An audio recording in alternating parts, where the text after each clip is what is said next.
आऊज़ु बिल्लाहि मिनश्शैतानिर्रजीम बिस्मिल्लाहिर्रहमानिर्रहीम अल्हम्दुलिल्लाहि रब्बिल आलमीन व सल्लल्लाहु अला मुहम्मदिन व आला आलिहि तय्यबीन व ताहिरीन अल मासूमीन व लानतुल्लाहि अला अदाई मजमाइन अल्लाहुम्मा सल्लि अला मुहम्मदिन व आले मुहम्मद वअज्जिल फ़रजहुम।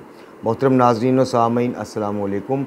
आज की नई वीडियो के साथ हाज़िर खिदमत है और आज की हमारी वीडियो किताब गुनाहाने कबीरा सीरीज़ के ऊपर मुश्तमिल दर्स, जिसकी आज 5वीं किस्त आपकी खिदमत में पेश की जा रही है।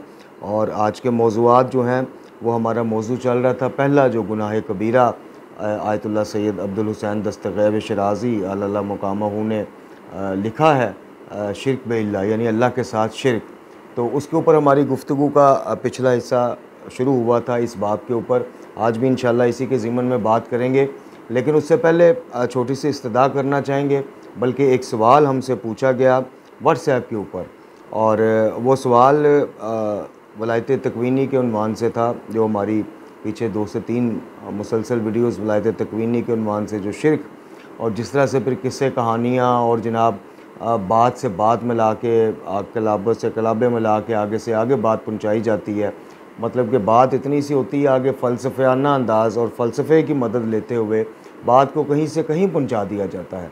तो उस उन्वान से एक सवाल हमसे पूछा गया कि जनाब में मोहतरम, जैसा कि बहुत ज़्यादा उलमा जो हैं फ़ुक़हा मुज्तहिदीन बुज़ुर्ग उलमा वो इस वलायत तकवीनी के कायल हैं। और हमारा एक यानी सवाल करने वाले ने कहा कि जनाब हमारा एक मकतब तशय्यो का ऑनलाइन मदरसा है, जिसका हम भी ज़िक्र करते रहते हैं कि खुराफात बिद्दात और शिरकिया बातें फैलाने में वो पेश होता है। मुज्तहिद की तस्वीर लगा के आगे तर्जुमा उनके फतवे का या जो भी वल्लाह आलम।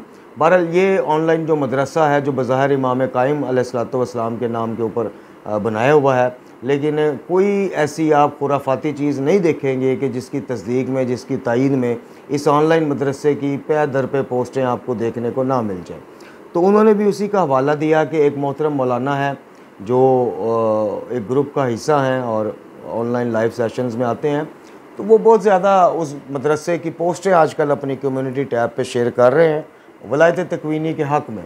तो सवाल करने वाले हमारे मोहतरम जो हैं उनका ये पूछना था कि अगर कल क़यामत वाले दिन ज़ाहिर है इतने बुज़ुर्ग उलमा इस वलायत को इस उन्वान से, वलायत तकवीनी को इस उन्वान से यानी तफ़वीज़ या तसर्रुफ़ात कायनात में उसके इख्तियारात खल्क़ करने और रिज़्क़ देने, रिज़्क़ को कमी बेशी कर देने, इस उन्वान से अगर वलायत तकवीनी का क़ीदा कल क़यामत में हिसाब किताब के दौरान अगर सच्चा साबित हो गया तो जनाब मोहतरम फिर आप किधर जाएंगे। तो हमने सोचा, उनको तो खैर जवाब हमने मुख्तसरन दिया। तो मैंने सोचा कि ये सवाल ऐसा सवाल है कि जो बहुत ज़्यादा ज़हन में आ सकता है और आता भी होगा। ज़ाहिर है वो जब इस किस्म की पोस्टें देखते होंगे, ज़ाहिर है जब वो कुरानी खुली आयात और वाज़ेह रवायात और अहादीस मासूमीन अलैहिमुस्सलाम के मुकाबिल बुज़ुर्गान और फ़ुक़हा को देखते होंगे। यानी अक़ीदा एक ऐसी चीज़ है, ख़ासकर अक़ीदा तौहीद ऐसी चीज़ है कि जिसके बारे में जब कोई सवाल उठाया जाए, सवाल पूछा जाए, सवाल किया जाए, तो उसके मुकाबिल में आप बुज़ुर्ग या मैं, हम बुज़ुर्गान या शख्सियात को पेश नहीं करेंगे, हम दलाइल को पेश करेंगे। चूँकि मैंने पिछली वीडियो में भी अर्ज़ की थी कि अक़ीदा तौहीद के ज़िमन में या अक़ायद के ज़िमन में कुल्ली तौर पर भी शख्सियात को नहीं देखा जाएगा, शख्सियात के हवाला जात को नहीं देखा जाएगा। हाँ, उन्होंने अपने इस अक़ीदे का इस्तदलाल कहाँ से पेश किया है, अगर तो कुरान और हदीस और कुरान और अहले बैत की रवायात से किया है, उनको ज़रूर देखा जाएगा। लेकिन शख्सियात के सिर्फ़ कौल कि फ़लाने बुज़ुर्ग जो उलमा हैं या मुज्तहिदीन हैं उन्होंने ये लिख दिया, ये कह दिया वलायत तकवीनी के फ़बे, हाँ उनके अपने नज़रियात हैं, उनके अपने वो है। लेकिन जो मैंने पिछली दफ़ा भी अर्ज़ की थी कि ज़रूरी नहीं है कि अक़ायद के ज़िमन में सिर्फ़ एक बंदा मोमिन इस चीज़ से मुतमिन हो जाए कि फ़लाँ बड़े नाम जो हमारे मकतब की तारीख़ में गुज़रे हैं वो इन अक़ायद के जो हैं वो मानने वाले थे या पैरोकार थे या इन अक़ायद को रखने वाले थे। तो इसलिए इन चीज़ों का सिर्फ़ शख्सियात के नाम नहीं देखे जाएंगे, शख्सियात के तहरीरें तकरीरें नहीं देखी जाएंगी, अक़ायद के ज़िमन में दलाइल देखे जाएंगे।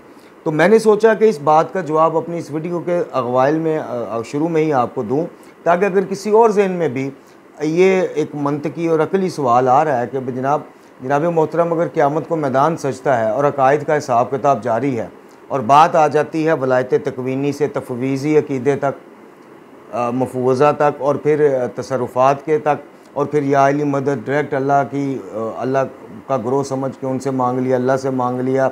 इन सारी चीज़ों का अगर सवाल जवाब हो रहा हो और दुरुस्त अकायद साबित हो जाएँ हमारे उन बरादरान के जो वलायत तकवीनी के इस तरह से कायल हैं कि अल्लाह ताला ने इख्तियारात दे दिए, तसर्रुफ़ात की इजाज़तें दे दी और हम चूँकि कायल नहीं हैं, तो अगर वो वाले लोग सच्चे साबित हो जाएँ जो वलायत तकवीनी के इस लिहाज से कायल हैं, तो फिर हम क्या करेंगे?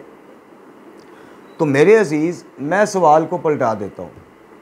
पहले तो मैं आपको अपना जवाब देता हूँ कि अगर मुझ जैसे हकीर गुनाहगार से सवाल होगा कि जनाब अली रूहानी साहब, अकीदा तो इस ज़िम्मन में वो ठीक था जो आपके मतलब दूसरे नज़रिया रखने वाले मुखालिफिन, शायद मुनासिब लफ्ज़ नहीं है, इस अकीदे को जो रखने वाले लोग थे वो ठीक थे, आप गलत थे, तो आप अपना जवाब दें। तो मेरे मोहतरम, मैं हूँ या मेरे जिनका मैं पैरोकार हूँ, पैरोकार से मुराद है कि कायद में तो खैर तकलीद नहीं है कि जिनके इस इस्तदलाल से, दलाइल से मैं मुतमईन हूँ वो हैं, या मैं हूँ, या मेरी तरह और कोई बहन भाई हैं, तो हमारे पास तो सीधा सा जवाब होगा कि यार रब्बुल इज़्ज़त, तेरा कुरान हमें इजाज़त नहीं देता था, चूँकि कुरान मजीद फुरकान हमीद पहले सफ़े पे पहले फाटक बंद करता है तेरे अलावा तेरे किसी गैर से मांगने का, हाँ तेरे उनके वसीले से तुझसे मांग सकते हैं। ऐ रब्बुल इज़्ज़त, सूरह मुबारक नमल में तूने दुआ करने को, इंसानों की तकलीफ़ दूर करने को, दुआ सुनने को अपनी उल्वियत से जोड़ा है, हमें कुरान इजाज़त नहीं देता, सूरह नमल इजाज़त नहीं देती। ऐ रब्बुल इज़्ज़त, हमें सूरह मुबारक रात की जो है 16वीं आयत इजाज़त नहीं देती कि जिसमें ऐ रब्बुल इज़्ज़त तेरा फरमाना है कि पैदा करना, यानी मफ़हूम पेश कर रहा हूँ, पैदा करना, रिज़्क़ देना, मौत देना, खल्क करना सिर्फ़ तेरी खासियत है। ऐ रब्बुल इज़्ज़त, सूरह मुबारक रोम की आयत नंबर 40 हमें इजाज़त नहीं देती, सूरह अराफ की 2 से 3 आयात स्पेसिफ़िकली इसी मौजू पे हैं, वो इजाज़त नहीं देती। तो ऐ रब्बुल इज़्ज़त, इससे आगे जाएँ तो तेरे हादियान में पैगम्बर अकरम सल्लल्लाहु अलैहि वसल्लम आक़ाए दो जहाँ की सीरत और सुन्नत हमें इजाज़त नहीं देती ऐसा कीदा रखने के कि तेरे अलावा भी कोई खल कर सकता है, बेशक तेरी इजाज़त या तेरा वो हो, चूँकि तूने कुरान में जब अल्लाह फरमा दिया कि खलक सिर्फ तू ही कर सकता है, तो बात ख़त्म हो गई। और यही पैगाम हादियान का हम तक पहुँचा। अब जनाब रसूलुल्लाह सल्लल्लाहु अलैहि वसल्लम से हम आगे बढ़ते हैं, या अल्लाह तो हमें नहजुल बलागा मिली, उसका पहला खुतबा ही इन चीज़ों के सारे फाटक बंद कर रहा है, उसमें 3 से 4 और खुतबे हैं जो तेरी रब्बियत और तेरी तौहीद की शान में मौला अली ने बयान फरमाए, वो पढ़ के हम डर गए। और हमें पूरे कुरान में, पूरे नहजुल बलागा में ये इस तरह का या अली मदद का अकीदा और कॉन्सेप्ट भी नहीं मिला कि उनसे मांग लिया तो उससे मांग लिया एक बराबर है। फिर ए रब्बुल इज़्ज़त, उससे आगे जाते हैं तो सहीफ़ा कामला है, हमें पूरी सहीफ़ा कामला की दुआओं में इस किस्म का कोई अकीदा नहीं मिला, कोई दुआ नहीं मिली, कोई लफ्ज़ नहीं मिला, कोई या काशिफुल कर्ब वाली दुआ नहीं मिली, कोई वलायत तकवीनी वाला ऐसा हमें अकीदा तफवीज़ वाला मिला ही नहीं। ए रब्बुल इज़्ज़त, उससे आगे जाते हैं, इमाम बाकर अलैहिस्सलातु वस्सलाम सख्ती से मना फरमा देते हैं, इमाम जाफ़र सादिक़ अलैहिस्सलातु वस्सलाम इज़हार बुरात करते हैं उन लोगों से कि जो तेरी रब्बियत में, तेरे मामलात और इख्तियारात में इन हस्तियों को तेरा शरीक समझते हैं। इमाम उससे आगे जाते हैं, इमाम रज़ा अलैहिस्सलातु वस्सलाम इज़हार बुरात करते नज़र आते हैं। तो मेरे मोहतरम नाज़रीन और सामीन और मेरे वो भाई जिन्होंने सवाल किया है, हमारे पास इसके अगर हम झूठे भी साबित हो जाएँ तो हमारी माफ़ी के रोशन चांसेस हैं, चूँकि हमने ये जो दलाइल पेश किए हैं अभी आपके सामने, यही हम हाथ जोड़ के 10 बदस्ता परवरदिगार के हजूर ये बात अर्ज़ करेंगे कि या अल्लाह, तेरे कुरान में कहीं वाज़ेह ये अक़ीदा मिला नहीं हमें, तेरे हादियान ने हमें इजाज़त नहीं दी। आगे जैसे मैंने नहजुल बलागा सहीफ़ा कामला की बात की, गर्ज़ कि हमें किसी एक जगह भी कमज़ोर से कमज़ोर भी कोई रवायत नहीं मिली कि जो हमें इस अक़ीदे को अपनाने की तरफ माइल कर सके। तो अल्लाह, हमने तो एहतियात की वजह से कि खुदा न खास्ता हम शिरक खफ़ी का शिकार ना हो जाएं, और एहतियात से अगर एक कदम आगे बढ़ जाएं तो वाज़िया मासूमीन अलैहिमुस्सलाम की रवायात हम तक पहुँची। तो हमारा तो जवाब होगा मेरे मोहतरम नाज़रीन और सामीन, ये हम तो पेश करेंगे कुरान, नहजुल बलागा, सहीफ़ा कामला कि इन्होंने मना किया, हमें इनमें से हमें कोई गुंजाइश ही नहीं मिली वलायत तकवीनी की इस तरह से अक़ीदे की।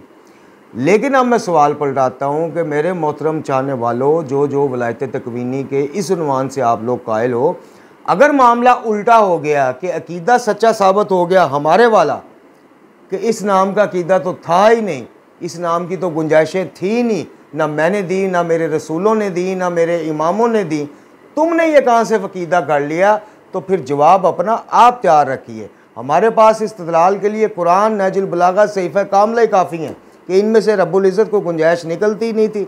जब निकलती नहीं थी तो हम क्यों आगे बढ़ के ख़ुद से बना लेते।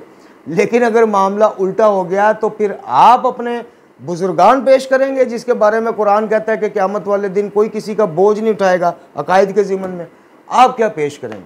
हमने तो आपको बता दिया कि अगर ये वलायत तकवीनी वाला अक़ीदा सच्चा साबित हो गया तो हमारा जो उज़र है वो ये है कि हमें ना कुरान में तो ना मासूमीन के फरमान में मिला ही नहीं ये अक़ीदा, हम क्या करते हैं। लेकिन अगर बात हमारे वाली सच साबित होगी तो फिर आप क्या ये ऑनलाइन मदरसे के फ़ोटो स्टेटें पेश करेंगे कि जी उस मदरसे ने ये फ़ोटो स्टेटें पेश की थी, ये पोस्टें लगाई थी। तो मामला ये है। उम्मीद है कि इस जवाब से काफ़ी लोग जो हैं तौहीद परस्त लोग, तौहीद के चाहने वाले लोग वो अल्हम्दुलिल्लाह मुतमईन हुए होंगे। आज चलते हैं जी अपने दर्स की तरफ, किताब गुनाह कबीरा, और इसके जो मौज़ूआत आपकी खिदमत में पेश करने हैं अब उनकी इब्तिदा करते हैं। अच्छा, हमने जो पिछली दफ़ा मौजू आपकी खिदमत में पेश किया था शिर्क बिल्लाह का, उसी को आगे बढ़ाते हैं, लेकिन उसमें से 4 से 5 इस तरह के सब्जेक्ट्स हैं जो हम स्किप कर रहे हैं इख्तिसार वक़्त के पेश नज़र। और आज हम इसके सफ़ा नंबर 60 यानी 60 से आपको पढ़ के सुनाते हैं। जनाब, इमाम सादिक़ अलैहिस्सलाम और शुक्र करने वाला सवाली। मुसम्मा इब्ने अब्दुल मलक से रवायत है कि इमाम सादिक़ अलैहिस्सलाम मिना में थे कि एक शख्स आपकी खिदमत में हाज़िर हुआ और हज़रत ने हुक्म दिया कि इसे अंगूरों का एक गुच्छा दे दिया जाए। सवाली बोला, मुझे इसकी ज़रूरत नहीं है, अगर रकम हो तो दे दीजिए। इस पर हज़रत ने फरमाया, खुदा तुझे खुशहाली अता फरमाए, और इसे कुछ भी नहीं दिया। फिर एक और मांगने वाला आया, हज़रत ने 3 अंगूर सिर्फ उठाए और इसे दे दिए। मांगने वाले ने वो अंगूर आपके हाथ मुबारक से लिए, दस्ते मुबारक से लिए और कहा, अल्हम्दुलिल्लाह रब्बिल आलमीन अल्लाज़ी रुज़्क़नी। उसने कहा कि मैं अल्लाह ताला का शुक्र अदा करता हूँ जो तमाम जानों के पालने वाला है कि उसने मुझे जनाब रिज़्क़ अता फरमाया। आपने फरमाया ठहरो, और आपने मुट्ठी भर अंगूर उठाकर इसको और दे दिए। सवाली ने फिर यही कलमात दोहराए, यानी अल्लाह का शुक्र अदा किया। हज़रत ने फिर फरमाया कि फिर उसको कहा कि रुक जाओ, और अपने ग़ुलाम से पूछा तेरे पास कितनी रकम है? इसने कहा 20 दिरहम।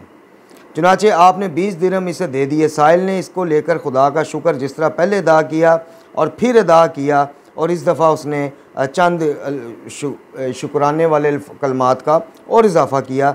तो जनाब इमाम सादिक़ अलैहिस्सलाम ने फिर कहा कि फिर रुक, और अपना लिबास मुबारक उतारा और इसे दे डाला और हुक्म दिया, इसे पहन ले। साहिल ने वो लिबास पहन लिया और खुदा का शुक्र अदा किया कि जिसने इसे लिबास पहनाया और इसे और खुश किया। इस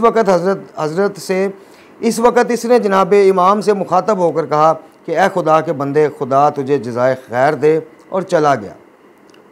मुसम्मा ने कहा कि हम ये समझते थे कि अगर वो साहिल आपसे मुखातिब ना होता और सिर्फ़ खुदा ही की तारीफ़ करता रहता तो आप बराबर इसे अता फरमाते रहते। हज़रत आगे से मुस्कुराए, यानी इमाम ने उसके इमाम के मुस्कुराने से उनकी बात की तायीद हुई। तो ये यानी अल्लाह ताला का शुक्र अदा करने वाला बंदा ही मासूमीन अलैहिस्सलाम की नज़र में बरगज़ीदा होता है। और यही बात, यही पॉइंट हम अपने सुनने वालों की नज़र खिदमत में पेश करते रहते हैं कि हमारे मोहतरम नाज़रीन व सामीन, आइम्मा तहार अलैहिस्सलाम खुदा की कसम खुशामद परस्त शख्सियात या हस्तियाँ नहीं थी, नाउज़ुबिल्लाह। ये कॉन्सेप्ट, ये अकीदा, ये रवाज, ये रस्म, ये गलत है कि जितने जनाब उनके गुण गालोगे उतने ही जन्नत के टिकट कन्फर्म कर लोगे, उतने ही उनके करीब हो जाओगे। उनको आपके गुण गाने, मेरे गुण गाने के, उनकी शानें, उनकी फजीलतें मोहताज नहीं है। ये भी हमारी गुनाहों के बख्शिश का एक ज़रिया है ज़िक्र अहले बैत। उनको जो बंदा उनके फेवरेट है या उनकी जो उसमें पूरा क्राइटेरिया में, मेयार में पूरा उतरता है, वो ये है कि अपने रब का कितना मुती और फर्माबरदार है, कितना शुक्रगुजार है, कितना शुक्र अदा करने वाला है, कितना आजी रखने वाला है, उसकी नेमतों की कितनी कदर करने वाला है। जी, मासूमीन अलैहिस्सलाम के नज़दीक मेयार शीयत या मेयार इंसानियत या मेयार मुसलमानियत वो ये, वो नारे नहीं है, वो छलांगे नहीं है, वो 100 देगे नहीं है, आपकी नीयत है। आगे चलते हैं जी। इस पर फिर किबला दस्तगैब शराजी अल्लाह मुकामा हुए एक बाब बांधते हैं, तौहीद और तवक्कल, यानी तौहीद और खुदा पर भरोसा। तौहीद पर शख्स को फ़ायदा हासिल करने या नुकसान दूर करने के तमाम मामलात में सिर्फ खुदा पर भरोसा करना चाहिए। तमाम असबाब को इसी की मर्ज़ी का पाबंद जानना चाहिए, चूँकि वह मुसब्बबुल असबाब है। ख्वाह खूबी के तमाम असबाब जमा हो जाएँ लेकिन खुदा ना चाहे तो इसे खूबी हासिल हो ही नहीं सकती। यानी किबला फरमा रहे हैं कि एक तौहीद परस्त इंसान को अपने तमाम तर अमूर में फ़ायदा या नुकसान का यानी फ़ायदा पहुंचाने वाला, नुकसान को दूर करने वाला सिर्फ़ और सिर्फ खुदा को ही समझना चाहिए।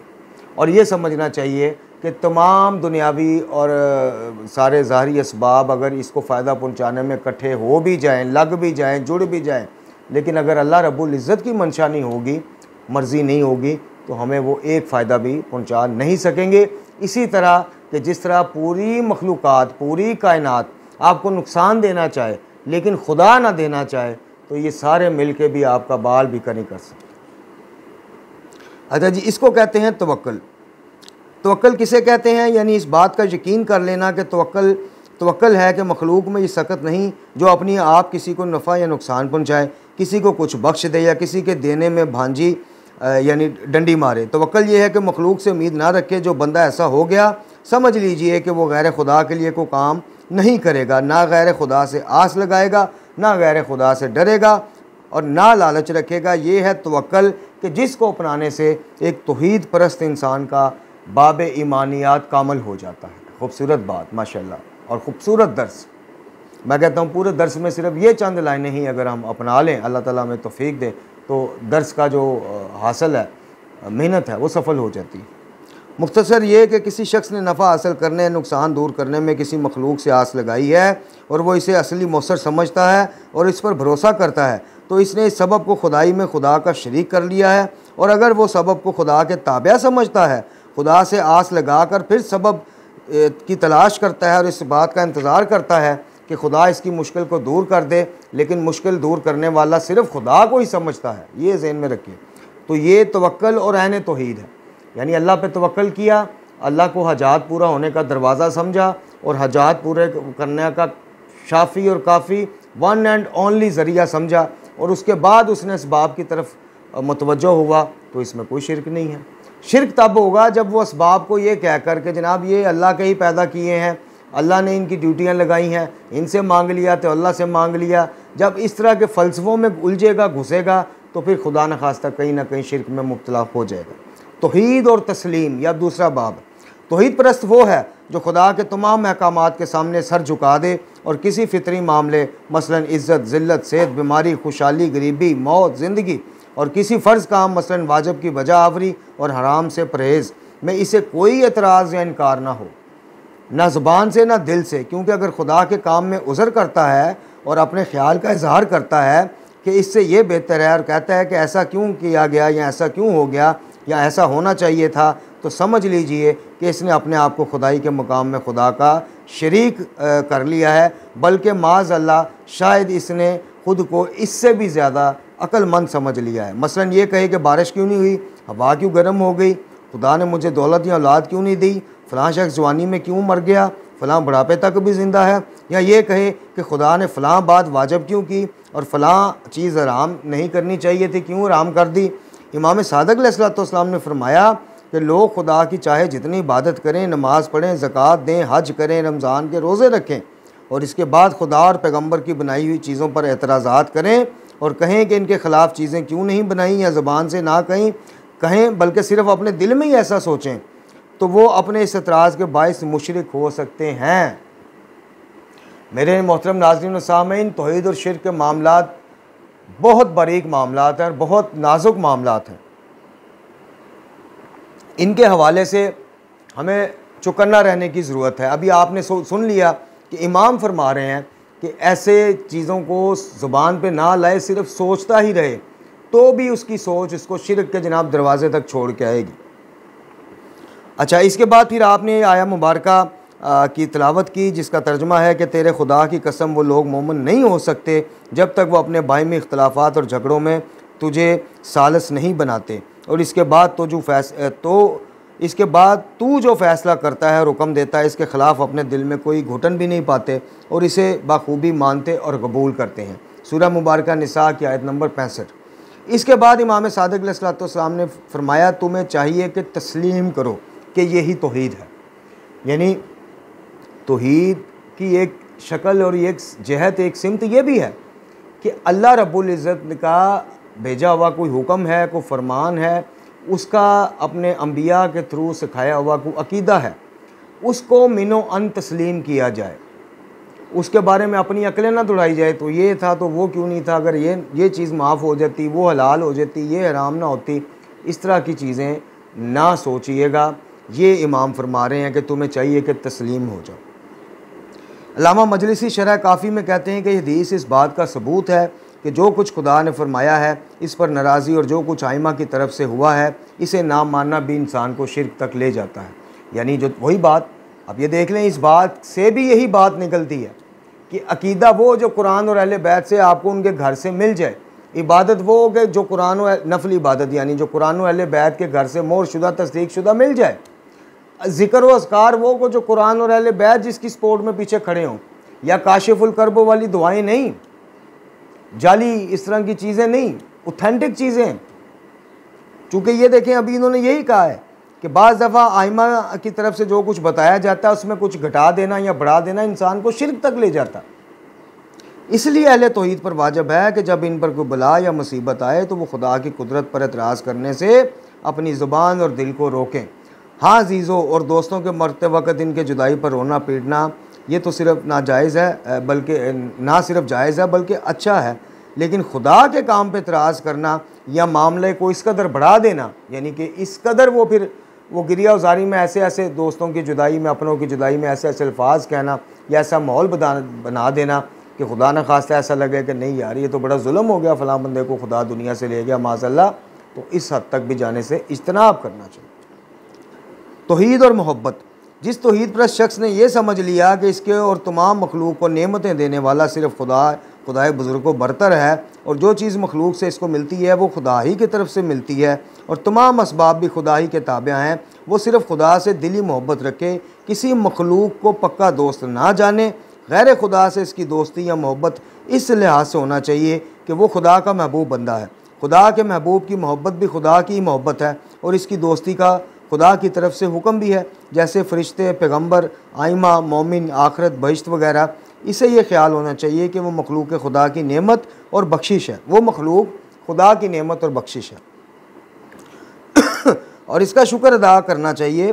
खुदा की खुशनुदी और नज़दीकी हासिल होती है अल्लाह की नेमतों पर शुक्र अदा करने से, कि जैसे पहले भी बयान किया गया। अच्छा, जिसमें वो खुदा की मार्फत और बंदगी हासिल कर सकता है, लेकिन जब वो मखलूक से खुदा की खातर नहीं बल्कि ख़ुद इसी की ज़ात की खातर मोहब्बत करेगा तो शिरक में मुब्तला हो जाएगा।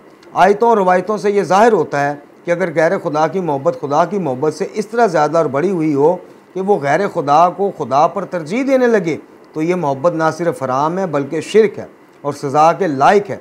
इस शख्स की तरह जो दौलत को इस तरह खुदा से ज़्यादा चाहने लगे कि जिन मौक़ों पर खुदा ने इसे खर्च करना वाजिब फरमाया है वहाँ भी इसे सर्फ करने को तैयार ना हो। ये बात किताब कल्ब सलीम में दुनिया की मोहब्बत की गुफ्तगू के तहत तफसील से लिखी गई है। मोहतरम कायरीन अगर इस मामले में इस ज़मन में ज़्यादा पढ़ना चाहें तो किबला की किताब दस्तगीर शराजी साहब की किताब कल्ब सलीम की तरफ रजू करें। मोहतरम नाज़रीन व सामीन, आज का दर्स यहीं पे अख्ताम करते हैं। इंशाअल्लाह इसी बात को आगे लेके चलेंगे और अगली किस्त में इस बाब को यानी शिरक बिल्लाह, अल्लाह के साथ शिरक के उन्वान से जितनी भी रवायात, आयात या और जितने भी बाब हैं उसको अगली इंशाअल्लाह हम अपनी किस्त में क्लोज़ करेंगे और फिर उससे अगली किस्त में गुनाह कबीरा नंबर 2 जो है उसके ऊपर इंशाअल्लाह गुफ्तगू करेंगे। परवरदिगार आलम से दुआ है कि हमें कुरान व अहले बैत अलैहिस्सलाम की तालीमात रूहानियाँ पढ़ने, समझने और सबसे बढ़ के ये कि उन पर अमल करने की तौफीक अता फ़रमाए, ख़ात्मा बिल ईमान फ़रमाए, इमाम ज़मा जल्लल्लाहु ताला फ़र्द शरीफ के ज़हूर में तजील फ़रमाए। अल्लाह ताला हमें आसानियाँ दे और आसानियाँ बाँटने की तौफीक अता फ़रमाए। इस माह मुक़द्दस में जिन खुश नसीबों की इबादत पाक परवरदिगार और जिनके रोज़े तूने कबूल फ़रमाए हैं उनके सदक़े से हमारी भी माफ़ी, तलाफ़ी और तौबा को कबूल फ़रमा। तमाम मरीज़ान को अपने शाफ़ी व काफ़ी होने के सदक़े से, बीमार करबला की बीमारी के सदक़े से शिफ़ाए कामिला आजिला अता फ़रमा। तमाम मरूमीन की बख्शिश फ़रमा। ला हौला वला कुव्वता इल्ला बिल्लाहिल अलिय्युल अज़ीम व सल्लल्लाहु अला मुहम्मदिन व अला आलिहि तय्यबीन व ताहिरीन अल मासूमीन।